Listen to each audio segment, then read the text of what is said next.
Hello and thank you for being with us. I'm Igor Kule and this is Eastern Europe Review, a joint production of BELSAT TV and TVP World. In our program, we discuss events in Eastern Europe, focusing primarily on Belarus, Ukraine and Russia.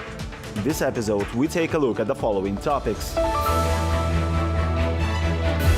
Belarus will produce combat drones for Russia using Iranian technologies. Both Iran and Belarus have been trying to make money on Russia's full-scale invasion of Ukraine. Russian synagogues pray for Israeli victims despite public support for Hamas by Russian authorities. We fully support the actions of Palestine. How do the residents of the region situated near the front line in Ukraine prepare for winter without gas, electricity and hot water? We'll manage somehow. It's not the first winter.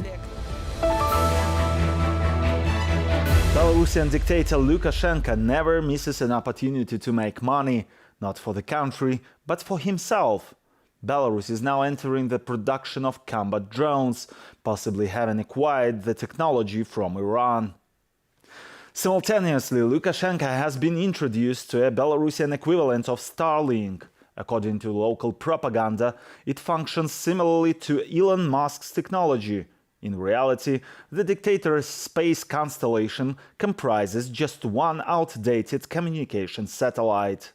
Alexander Lukashenko is reportedly looking for a hiding place in the event of war. This week, he was shown somewhere suitable. The exact location was not disclosed, but the monitoring group Belaruski Hayun has discovered that it was the village of Saki in the Zhabinka district. In Belarus, this place is known as Ukrainians' defensive line, named after the Belarusian defense minister who conceived it.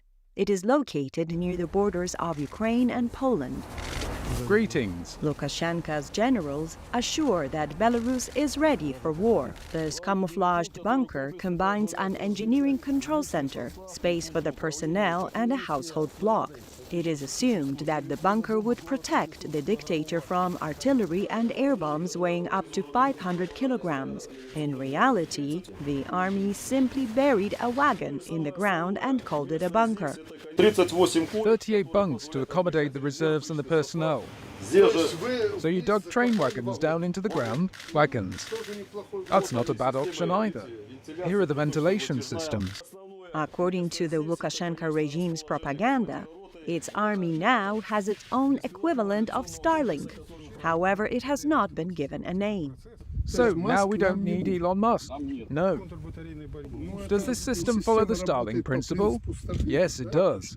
The colonel and the commander of the Western Operational Command of the Armed Forces, Vladimir Bely, assures Lukashenko that the system is much cheaper than Starlink. It gives access to the internet via an access point in the city. The access is broadcast via a satellite and connects to the system on the spot. In addition, it distributes the internet via a router. You should see this Belarusian Starlink system for yourself at some point. It needs to be touched and disassembled to understand the model of the washing machines from which the chips were stolen. This copy of Starlink is not the only achievement born out of Belarusian engineering thought. Now Belarus will start producing its own combat drones, which had been ordered personally by Lukashenko long ago. Belarusian drones will be called Berkut 3. Lukashenko needs them to be sold to Russia, says political analyst Grigory Nizhnikov. This niche is now occupied by Iran. Both Iran and Belarus have been trying to make money on Russia's full-scale invasion of Ukraine. We know that the Russian army has projects and needs. They're looking for ways to occupy niches in military-industrial production for Russia's needs. The Belarusian drone was unveiled following the visit of the Belarusian Minister of Industry to Iran. Alexander Rahozhnik and the Iranian Vice President Mohammad Mokber officially discussed economic matters. However, back in March, the spokesman of the Air Force of the Ukrainian Armed Forces, Yuri Ignat, announced plans to establish drone production near the Belarusian city of Homel.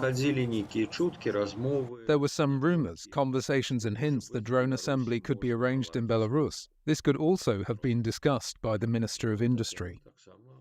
It seems that Iran has shared the technology with the Lukashenko regime, and now Belarus, together with the Islamic Republic of Iran, will supply Russia with this type of weapons. At the same time, in Belarus, the use of drones has been restricted to the military, police, and other government agencies. Ordinary citizens can face criminal charges for possessing drones.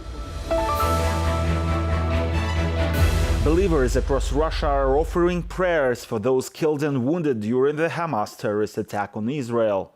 Many Russians are bringing flowers to synagogues and Israeli embassies. However, there are also those in Russia who celebrate and support the attack on Israel. The head of Chechnya, Ramzan Kadyrov, openly supports the Palestinian terrorist organization and is even prepared to deploy his troops to the conflict zone. President Putin has also expressed his position. A candle for the recovery of the wounded will be lit by one of the oldest members of the community, a survivor of the blockade, Boris Solomonovich Berezin. Hundreds of Jews gathered in the Great Choral Synagogue in St. Petersburg to pray for peace in Israel, the recovery of the injured, the release of hostages, and in memory of those who lost their lives. Many had tears in their eyes because the war unleashed by Hamas terrorists directly affects Russians as well. My dad and my brother live in Bnei Brak. It's 20 minutes from Tel Aviv. My brother is a reservist and he enlisted in the army today. I believe that all terrorists must be destroyed for there to be peace in the Middle East. Prayer is the most important thing. Some people help, some send money, some people send other things. But I think there's nothing more important than prayer now. If the Almighty decides, everything will be solved very quickly. In addition to the adults reading the Torah, children also joined in the prayers for the health of the injured. At the end of the prayer, all participants sang together Am Yisrael Chai, which means the people of Israel are alive. Since the first news of the militant attack on Israel, people have been gathering at the synagogue in Kaliningrad to pray. The doors are open to everyone from morning until late in the evening. Those who don't profess Judaism but sympathize with the inhabitants of the Jewish state also come here. Additionally, people are attaching flowers and posters to the fence of the synagogue. People are also visiting the Israeli embassy in Moscow to express their solidarity with the Jewish people. Unfortunately, we've witnessed another tragedy. The recklessness of fanatics who seek to solve their problems with war. In this situation, I'm completely on the side of the residents of Israel, as they've been the victim of an attack by fanatics. Meanwhile, Russian officials are conveying a different message. Chechnya's head Ramzan Kadyrov has declared full support for Palestinian terrorists and readiness to send Chechen military units to the Middle East. We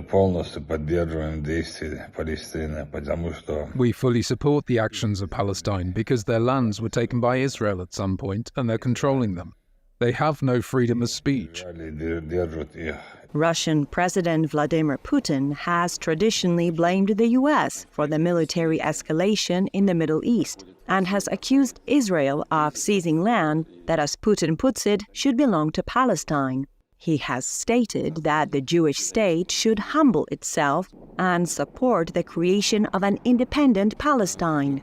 The Russian leader expressed concerns about the world, fearing that the situation may deteriorate further.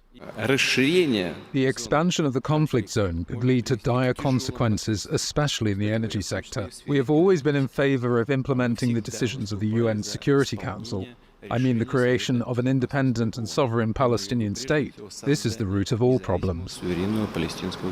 Propagandists in Belarus have also aligned with Hamas, echoing Kremlin's narratives. The state-run media Minsk Pravda even published a column by Igor Molotov, an employee of the Russian propaganda channel Russia Today, in which he congratulated the terrorists on their victory.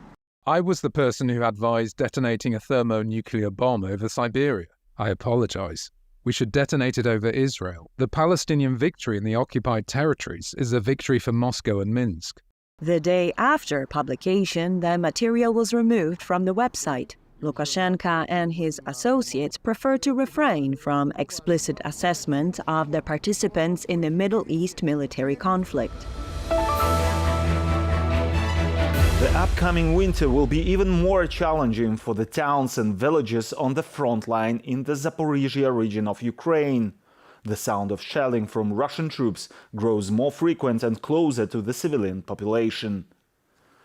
Local authorities are urging residents to evacuate from the frontline town of Orikhiv, but they are not in a hurry and are instead stockpiling firewood.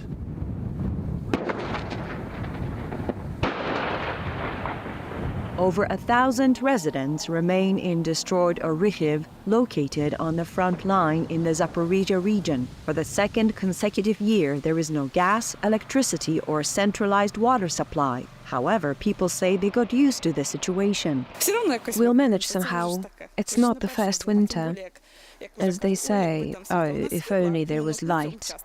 We had no light in this section because they destroyed both transformators. Every day, Yulia braves the shelling to ride her bicycle to the neighboring village of Kirovo, where she works as a shop assistant. Unlike Orikhiv, Kirovo still has electricity. During her shift, Yulia charges power banks. To keep their house warm, Yulia and her husband collect firewood. Around 20 people live on their street, and the owners of abandoned houses generously allow the remaining neighbors to take wood supplies. We're like rich peasants running someone else's farm. People say, you can take that timber and that timber too. We also order petrol, and they deliver it to us for money and gas. Last year, local authorities helped the residents by providing firewood or heating briquettes. However, this year the situation has changed. We'll try to survive. There are a lot of trees. The municipal authorities won't give us any, they said. The locals emphasize that firewood is essential to stay warm at the very least. Well, we go to the woods. Last winter they gave us briquettes, but this year they said they wouldn't. Well, we've been slowly collecting wood for next winter since the end of last winter. I'd say we have at least 3 cubic meters. If you still have at least a ton of pellets, that's fine. The local military administration reports that they have not yet received any assistance in the form of firewood this year. They are strongly advocating for the evacuation of the population. We offer evacuation, and we're continuously informing people. We provide information about cities where people can be evacuated to, such as Western Ukraine, Zaporizhia, Dnipro, and the Poltava region. Some people agree to go, and we evacuate them using our vehicles. We do the evacuation together with doctors and try to help people. Despite the risk to their lives, the residents of Orikhiv are resolute in their decision not to leave. Inna, for instance, attests that even after the tragic loss of her mother-in-law, she still finds greater comfort at home in Orikhiv. Believe it or not, we're crying. We were visiting our friends the next day when we wanted to go home. I just don't know. They say, you're crazy, where are you going? What's more, it's been only 9 days since my mother-in-law was torn to pieces and just buried. Thank God at least part of her survived, that there was no need for a DNA test and so on. Otherwise, we could have waited another year for the results. In Orikhiv, no houses remain intact, and there are no young people or children, as they were thankfully evacuated last year. And that's it for today. Eastern Europe Review will be back next Sunday. Please stay with us, keep watching TVP World and support Ukraine.